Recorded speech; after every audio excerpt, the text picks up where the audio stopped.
seguir na loita polo ascenso. Eu, de feito, confío en que haxe remontadas a vindeira fin de semana. Bueno, comezamos cun Racing de Ferrol que deu unha sensación de inferioridade preocupante ante o Nástic. 2-0. Bueno, viches tío partido, Sí, Tito, a verdade vimos que... un Nástic. Bueno, xa vimos que na parte final da Liga finalizaba moi forte, con 10 vitorias nos 10 últimos partidos.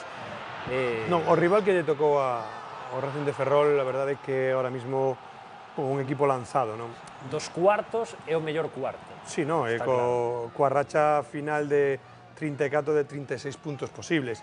A verdade é que o que é en xogo non creo que fose superior ao Racing, pero sí para min foi superior en oficio, en afrontar, lle deixou a iniciativa o Racing de Ferrol, que a min sorprendeume, e aí, como vemos, a contra, robando e saindo rápido, fixo os 2 goles bueno, de maneira moi pronto e logo... E que 25 minutos, 2-0, sí, e despois a vivir dese resultado. Se pode chegar un terceiro gol ben, e senón un 2-0 un gran resultado, hai que recoñecelo para un partido de volta. Cando en canto a xogo, a iniciativa do xogo, basicamente o Racing era o que levaba a iniciativa. Que pasa?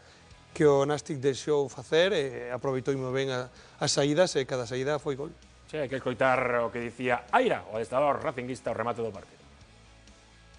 Hemos entrado bien al partido, de hecho, durante esos primeros minutos pienso que teníamos el partido controlado, queríamos intentar que el Nástic desde un inicio no fuese intenso, no nos metiese en nuestra área. Creo que por momentos lo conseguimos. Lo que nos faltó durante esos minutos intentar hacerles más daño, hacer alguna ocasión para que ellos no cogiesen otra vez el mando del partido.